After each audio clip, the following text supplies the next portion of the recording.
Hello. Good day, good evening, good afternoon, whatever you are, whenever you're listening to this, how are you doing? This is Ray Hazlip. That's me.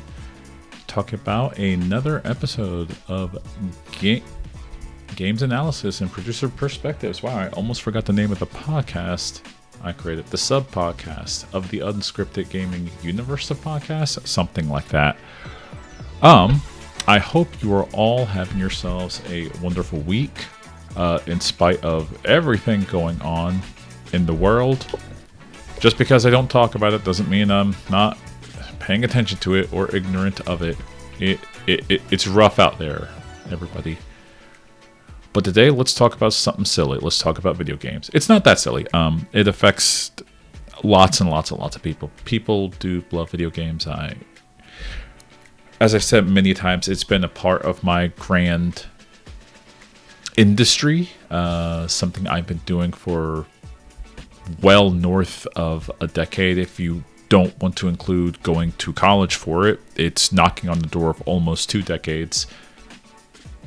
And it has been fascinating watching weird ups, weird downs, and honestly, industry leaders kind of like taking a couple spills and other industry leaders just rising to the top. We're going to talk about Microsoft.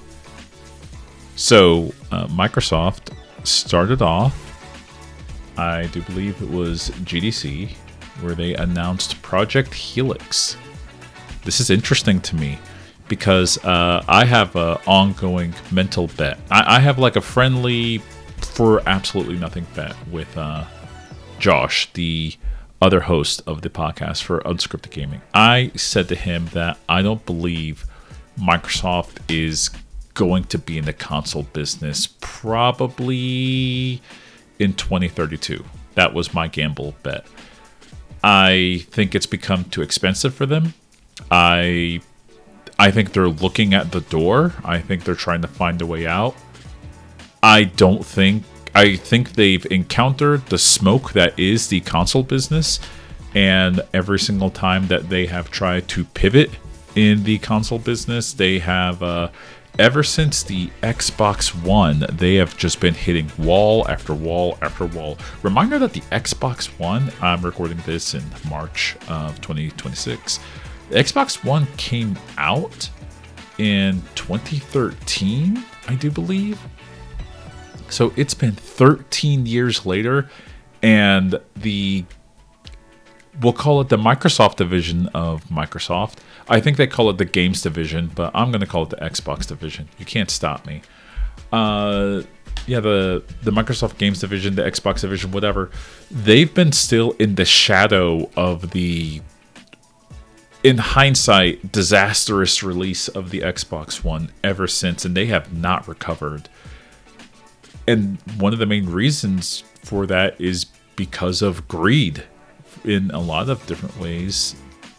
That's basically it. There has been a lot of attempts by the company to do right by their clients, by their people that play their video games, and of course, by their shareholders. We'll get to that maybe.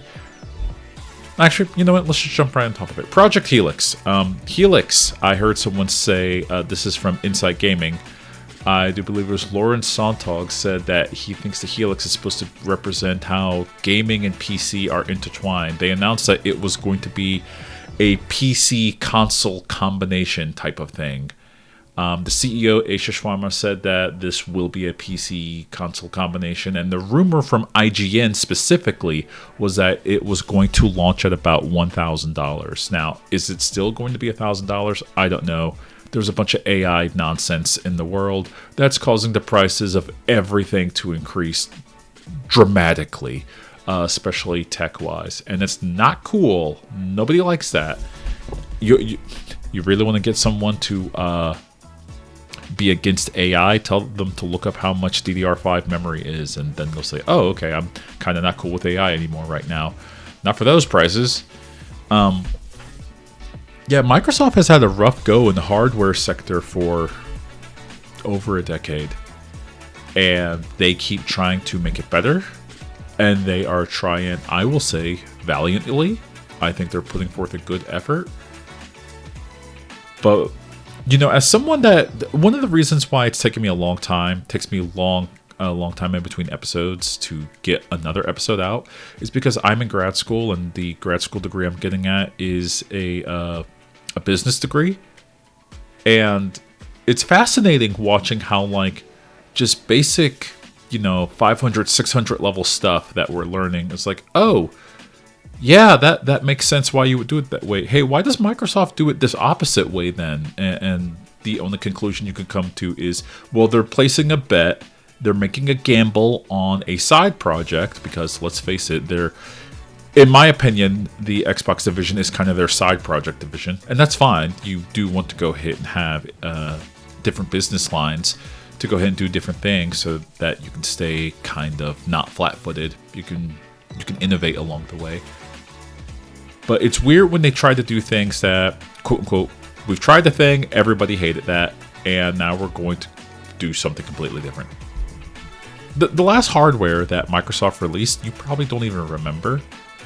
We're going to get into that. The ASUS ROG Ally X. That came out 6 months ago, I think. It came out in September 2025. To zero fanfare, I'll say. As I'm talking about this, I will gladly tell you, I completely forgot it existed. It was brought up to me when I was reading some articles about different hardware for this podcast episode I'm doing right now. Different hardware that Microsoft had released lately and how the Xbox Series X and Xbox Series S, horrible names still, by the way, were doing in the market. And I was like, oh yeah, the ROG Ally X released. Oh my god, the ROG Ally X released. No one's talking about this. Nobody in my life I know owns this. Wow. Let's see how the sales numbers for this are doing. And as I was looking up sales numbers for it, the ROG Ally X, which by the way, in case you don't know or need a reminder, is a handheld gaming PC. It's a tablet with a controller kind of put on the ends of it. It's like a Nintendo Switch, but it only plays PC games, and in this case, Microsoft PC games. I think you can set it up to play Steam games, which is fine. It's a Windows gaming PC tablet type of thing, but it is $1,000. Oh my gosh. You could, if you are wanting that type of device, you could just get a Steam Deck and it will cost you half that price. I don't know. I know people with Steam Decks. I know several people with Steam Decks, and if you want to play Steam games on the go, I think the Nintendo Switch has proved, okay, there is a market for this. I'm not saying that as many people own a Steam Deck as own a Nintendo Switch. Nope, sorry, that's not how that works at all. But that market niche seemed to have been filled, and Microsoft and ASUS decided to be a very expensive competitor in that market. Anyway, so while I was looking this information up, I saw that there's a price increase for it. It's actually ridiculous. If you live in Japan, or if you're buying the Japanese version of the console, there is a $109 price increase to it. So it's going to 169,800 yen. That's from Eurogamer.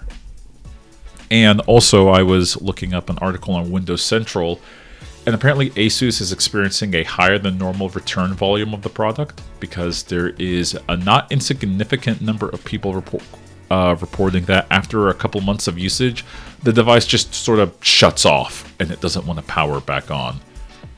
That's not okay. That's a lot of money for a device that just stops working in half a year for no reason. A high-end piece of kit. So I started looking up, like, okay, I have to know. I don't know anyone that bought this damn thing. I forgot it existed. And in the ASUS Q4 earnings report, which by the way came out not that long ago, I'm recording this on the 16th of March 2026. The earnings report, which I sat down and read, came out in March 10th of 2026. They don't mention the ASUS ROG Ally X anywhere in that report. And if they did, I clearly missed it. They gave no numbers. They gave no sales data.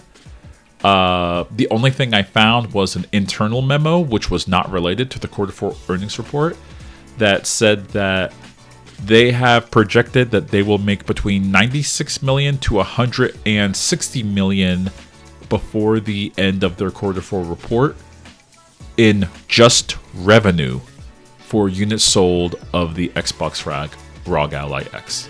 Now, I find that very interesting because one of the reasons why you do not mention a specific product line, especially a brand new one, inside of a earnings report, since they're a publicly traded company, a legally required earnings report, is because it's not interesting and you're hoping everybody forgot about it. And worked on me. I completely forgot about it. So let's translate that.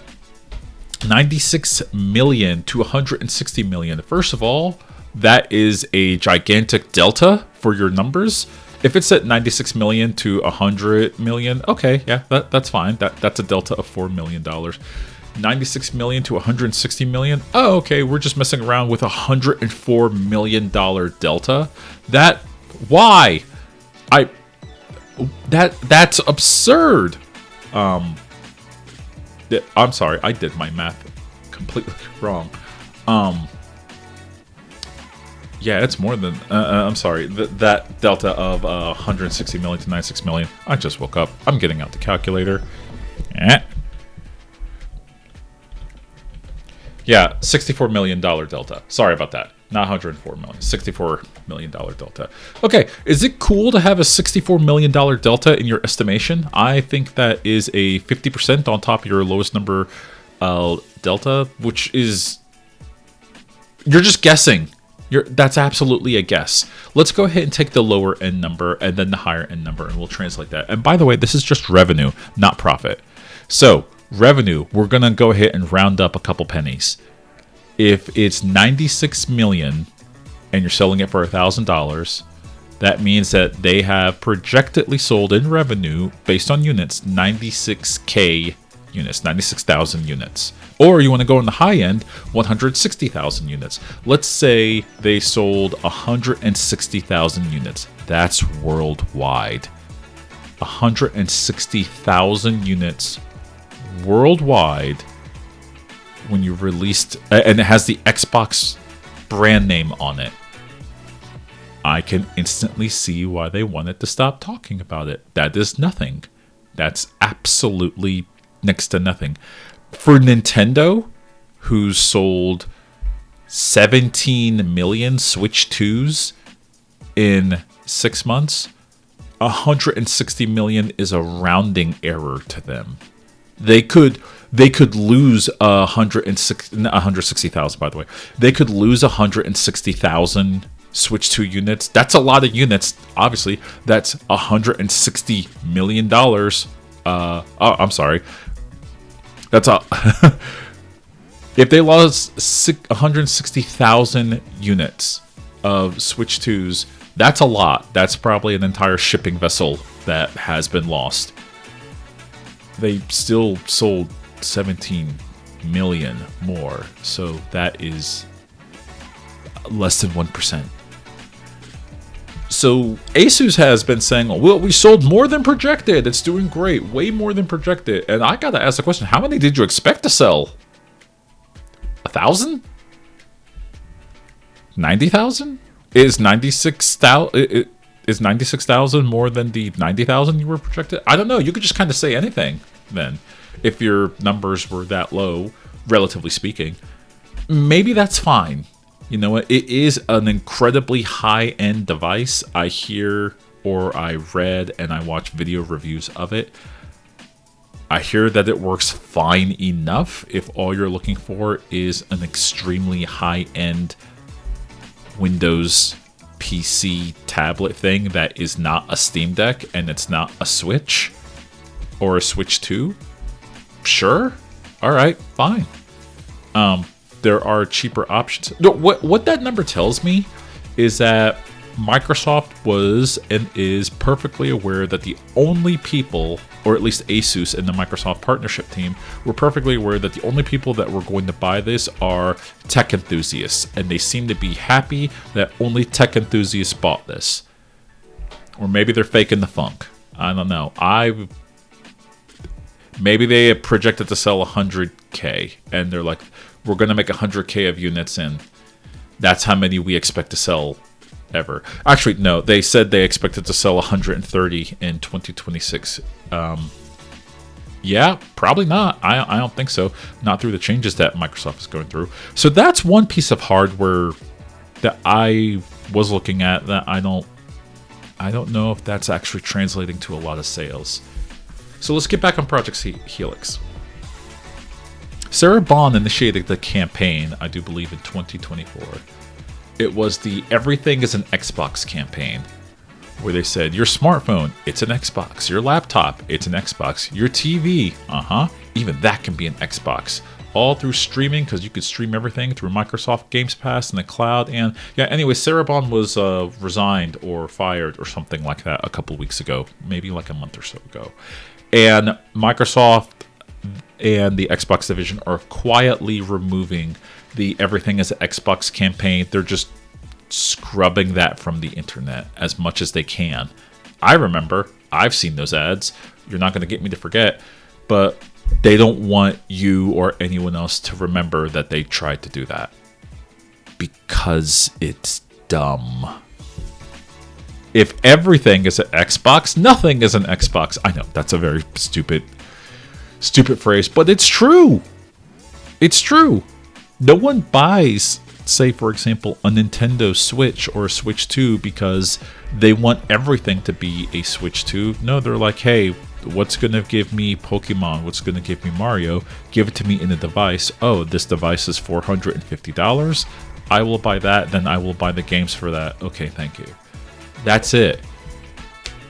I know there are a lot of people that like playing games on, say, their phone, or they want to play games. Some people do want to play games on their tablets, like an iPad, or you want to go ahead and buy a Steam Deck and play on that. But there aren't that many people that bought a Steam Deck. I think last time I checked the Steam Deck numbers for sales, it was like about 8 million, which is a substantially larger amount than 160,000.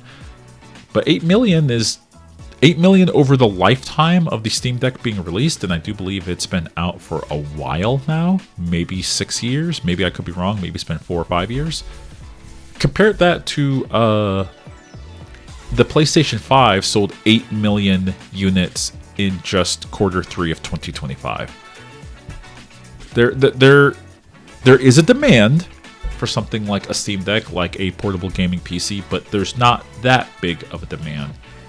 So there's not that big of a demand out there for everyone to say, I want my everything to be an Xbox. No, most people just say, where can I play the game on a dedicated gaming device? I know that sounds weird. I know some people kind of think like, well, in the future, everything will just play everything and that'll be great. And that future already kind of exists. And believe it or not, most people reject it out of hand. Unless it's a very specific single video game, like Fortnite, for example. Some people like that they can log into Fortnite on their phone, their same account, and play it from there. And you can log onto it on your Switch and play it from there, or your PlayStation 4 or PlayStation 5, or your Xbox Series X or Xbox One or Xbox Series S, or your laptop. Yeah, you can play your Fortnite account anywhere where it's able to run Fortnite, and that seems to work fine. Same thing with your Minecraft account.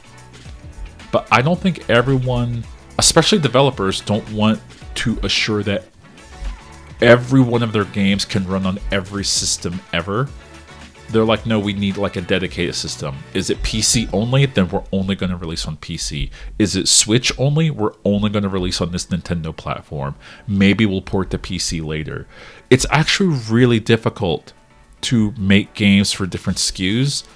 Especially the people that are like, well, I want to just go ahead and play this game anywhere. Well, do you have an active and stable and fast internet connection right now? If the answer is no, you can't play that game that effectively. You might be able to, but maybe not. You can. I know this will confuse a lot of people, and maybe it won't, but you can take your Nintendo Switch, and when you plug a game into it, so long as it's not an online-only game, you can play it even when you lose internet connection. And that's convenient to a lot of people, especially when you're traveling. So everything as an Xbox campaign, gone. The person that designed that campaign, gone. And as it turns out, once again, the consumer demand for product is king. Does your average consumer even want something like Project Helix, which is a combination PC console? I don't know. I don't think they do. I'll be very, very honest with you. I cannot foresee a reality where Project Helix sells a ton of units because there's a gigantic market demand for someone's Xbox to also be a computer. I remember Xbox tried this before with the Xbox One when they announced, hey, your Xbox is also a TV. And that was basically the beginning of the end. That one press conference where they kept saying everything on your Xbox is TV, TV, TV. Do you want to use a Skype call in your Xbox? No, I don't. I didn't back then, and I definitely don't want to use a Skype call on any of my consoles now.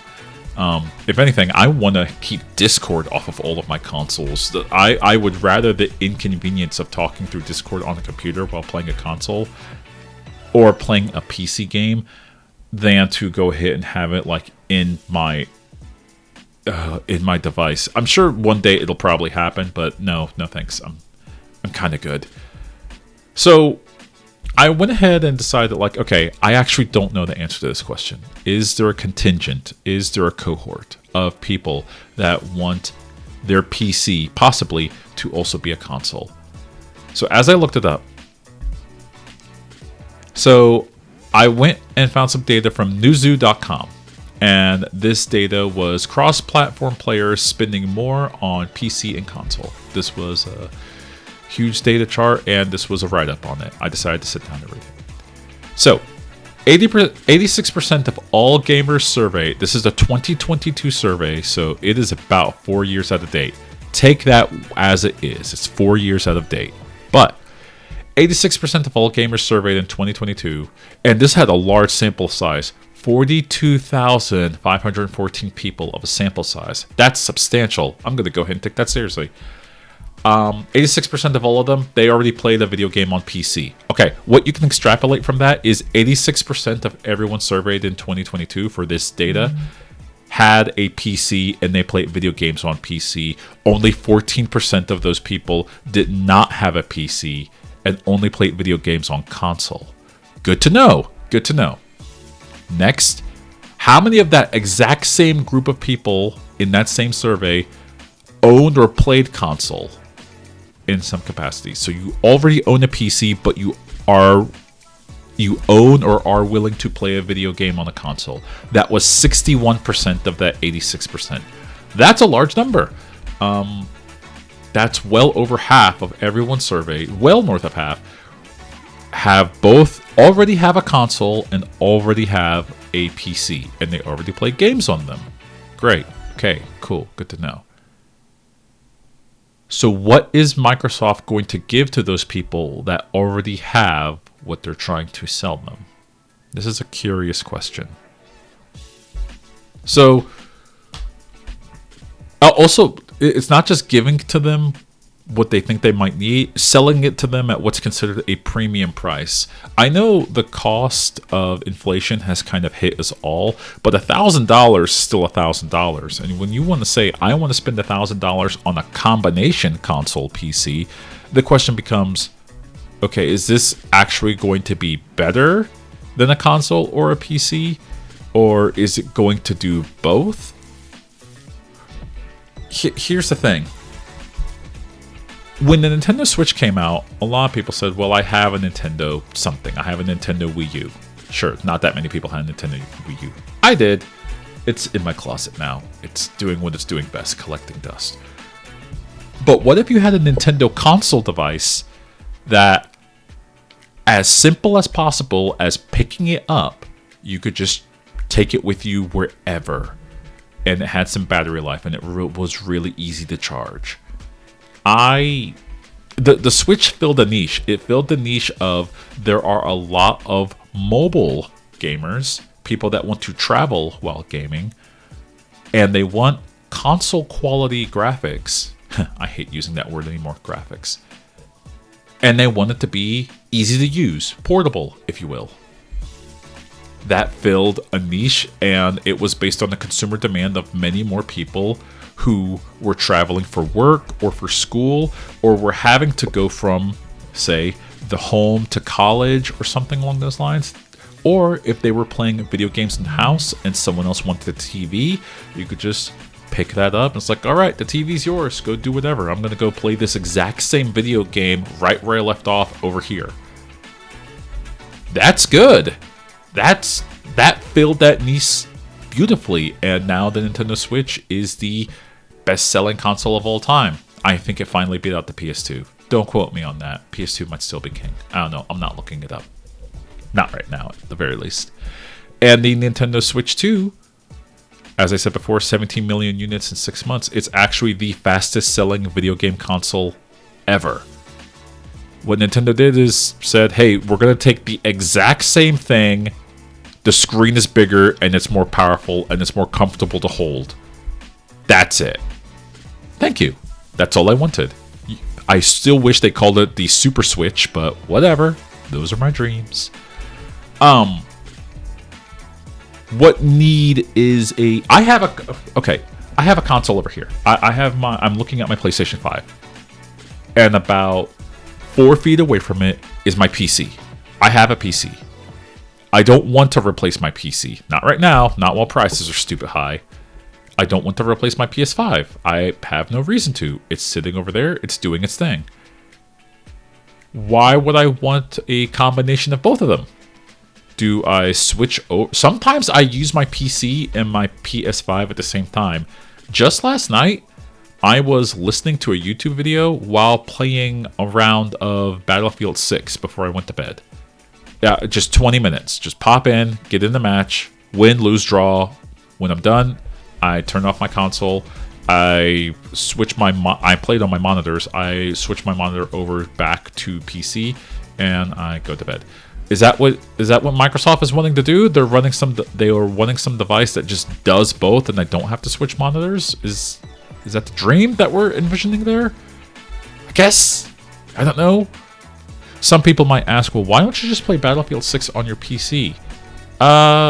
Because it works better on my console. Like, I don't have to mess around with graphic settings. I don't have to mess around with other, let's face facts, some in-depth settings, because for their anti-cheat software, Battlefield 6 wants kernel-level access to a lot of things. No thanks. It's fine. Also, sometimes maybe I want to play my PlayStation 5 downstairs on my much bigger TV. I have a 4K TV downstairs in our living room. I played the entirety of Final Fantasy VII Rebirth looking at... I didn't play it in 4K because 4K would drop the graphic rate. It looked good in 4K, but it dropped the frame rate to 30 frames a second. And if I left it at 1080p or 1440, it left it at 60 frames per second, and I preferred that greatly. But it looked great. It looked phenomenal. I enjoyed every moment of it. And the fact I can move my PS5 to my office or my living room just worked out much better for me. That's me, though. That's not everybody. Whose niche is this filling? Do people want this? Do people want something that is a computer and a console at the same time? Some people, their computer is not a computer. It's a laptop.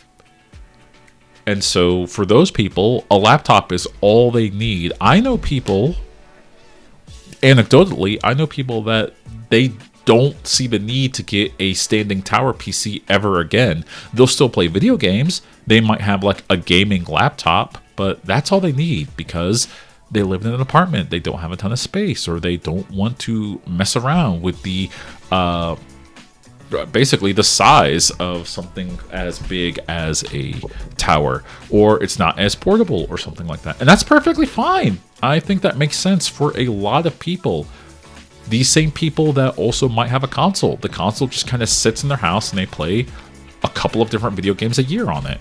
Video games are getting expensive. So there are a lot of different free-to-play games, but there are some people say like, yeah, I buy like 3 or 4 video games a year, and it sits hooked up to my TV, And their console also has a disc drive for some people, and it also is their Blu-ray player. My PS5 is also my, it's kind of a pretty expensive Blu-ray player, I'll be honest with you. So is this going to have it? That's another thing for Project Helix. Is this going to have a disc drive? Is it going to fill that niche of people that still like Blu-rays? There's not as many people. I realize that I'm in the small camp of that, but Blu-ray sales are still making a big comeback. As I said a couple of months ago, Best Buy has started restocking Blu-rays because more and more people want physical media, because more and more times people are sick and tired of trying to stream something and not being able to do it. So there is a niche that exists there. Is Microsoft going to fill that niche? I don't know. For some people, by the way, that also say like, well, that Blu-ray thing is not going to like have a big demand. Reminder, 88% of all PS5s that are sold are the disc drive versions. Only 12% are the digital non-disc drive versions. Not for the fact that there aren't a lot of digital versions. They are. They take up a lot of shelf space. Nobody wants them. As it turns out, a lot of people want to keep their video games. Bless you all. Thank you. Thank you for fighting the good fight. Goodness gracious. Speaking of PlayStation 5 sales and filling a niche, PlayStation 5 sold, I said before, 8 million units in quarter 3 of 2025 alone. This is a stat from Statista. Xbox Series S, for its entire lifetime so far,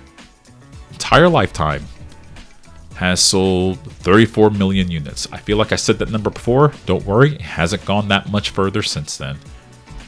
And 1.5 million units of that was in the entirety of 2025. Not quarter 3 of 2025, the entirety of 2025. 1.5 million units. In 2025, Microsoft Xbox Series X and Series S made up only 8% of the entire console sales market share. And they are 12% of the global console market share for their entire lifetime. Both of those stats are from Statista and from video game charts, VG charts, if you will. Again, who wants an Xbox now? Nobody wants an Xbox now. Costco stopped carrying Xboxes. Xbox Series X and Xbox Series S. They stopped carrying them like over the summer or over last spring. You can't get them there.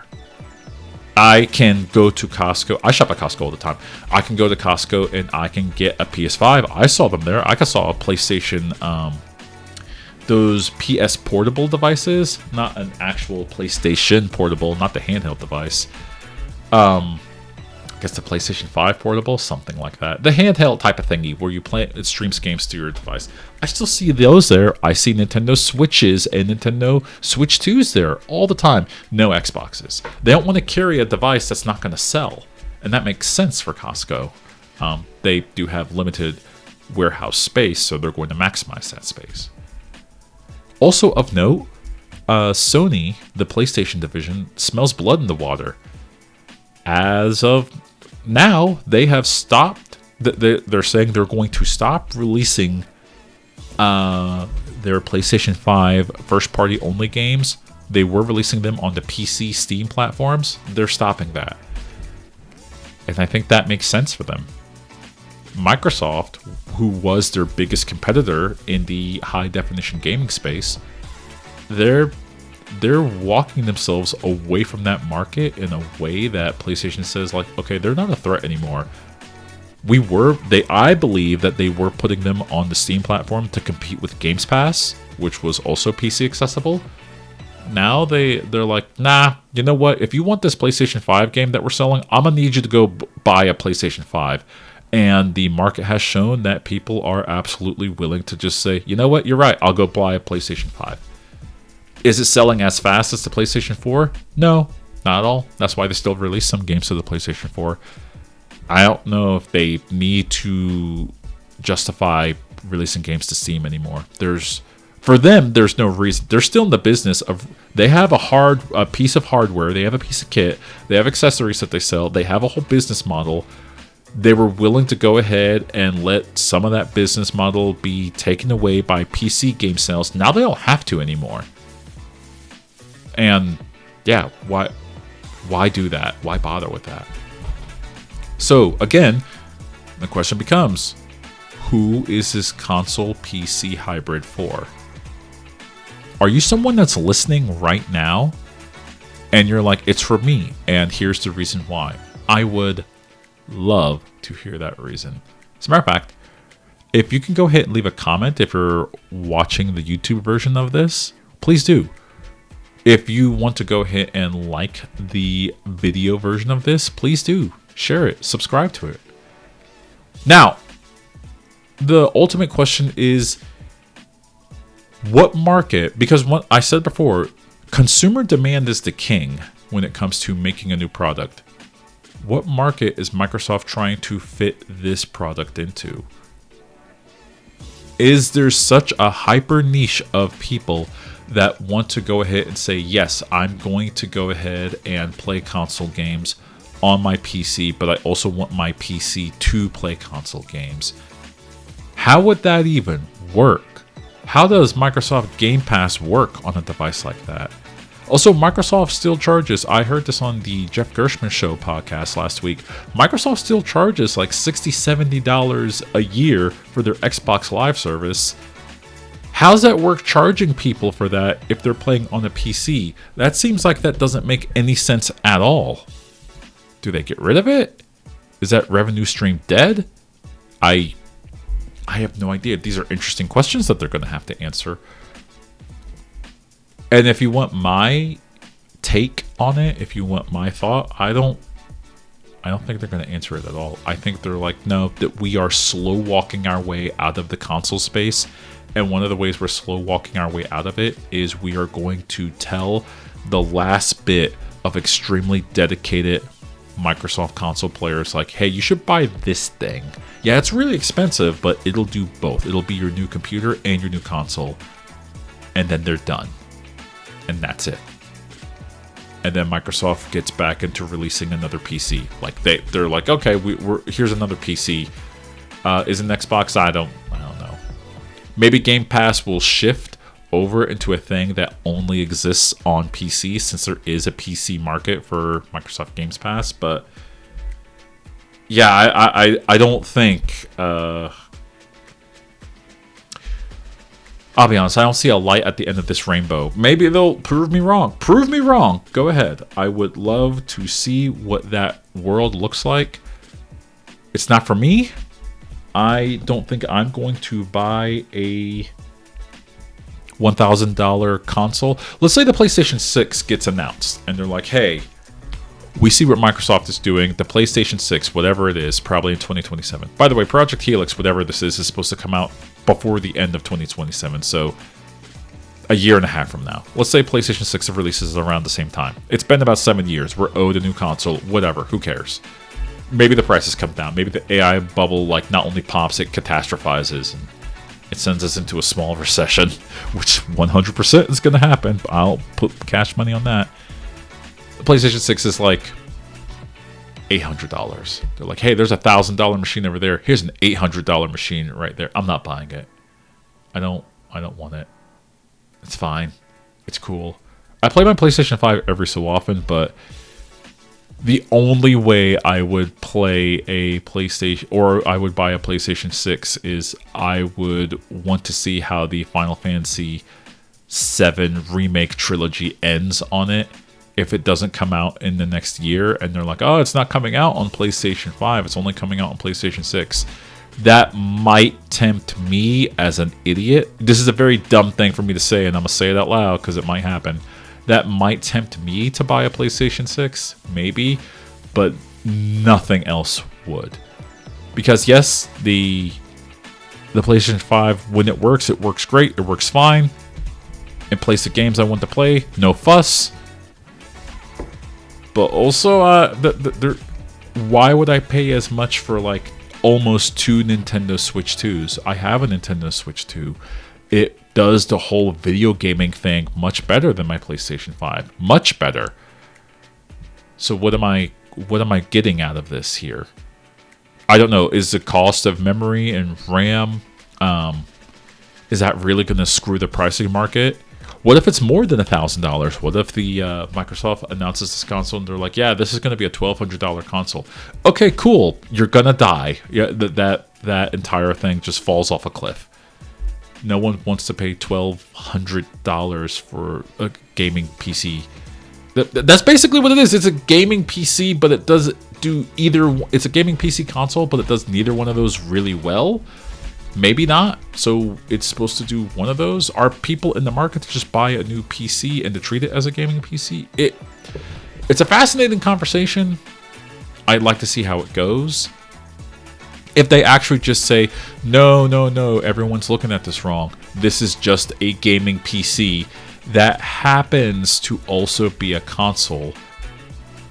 Insane thing. How does that... I guess the swirling questions is, how are you going to make that work? Because there's so few people that care. Most people that buy a video game console, they just want to put the video game in it and play the video game.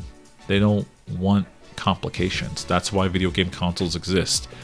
In the PC market and console market have been at odds with each other for like 40 plus years. This is settled. If you want something very simple to play your video games on, particularly on your TV in the living room, because your TV just doubles as a portal to just playing content, here is a video game console. If you want anything more complicated than that, like substantially more complicated than that, you probably have a PC. There is a reason why, even though most iPhones are about as powerful, if not more so, than a Nintendo Switch 2, but not a lot of people want to play video games on their iPhone. They just don't. One of the reasons is there's no buttons. Another reason is it doesn't look as good. It just doesn't. It's a smaller screen. People want separation of their spaces. Some combination is good, but too much combination of everything, it just, okay, you have something that does nothing well. Anyways. Alright, that's my thoughts. That's my opinions. I don't know where they go from here. It'll be interesting. I say it'll be interesting to follow. It has been absolutely fascinating to follow how Microsoft has decided that we are going to change everything and make nothing work extremely well. And now with this completely new, different change in leadership, and it's someone that came from AI in the Microsoft division, and no one likes AI in Microsoft right now, so that is a choice. I don't know. We shall see. We'll check back in here soon. Thank you very much for listening. Here's some ads after the podcast is over. If you like this, please go ahead and subscribe. Please go ahead and give us some reviews. The reviews do help, even if you're on the podcast version. I really appreciate it, and we really appreciate it. We'll talk to you next time. You have yourself a great rest of your day.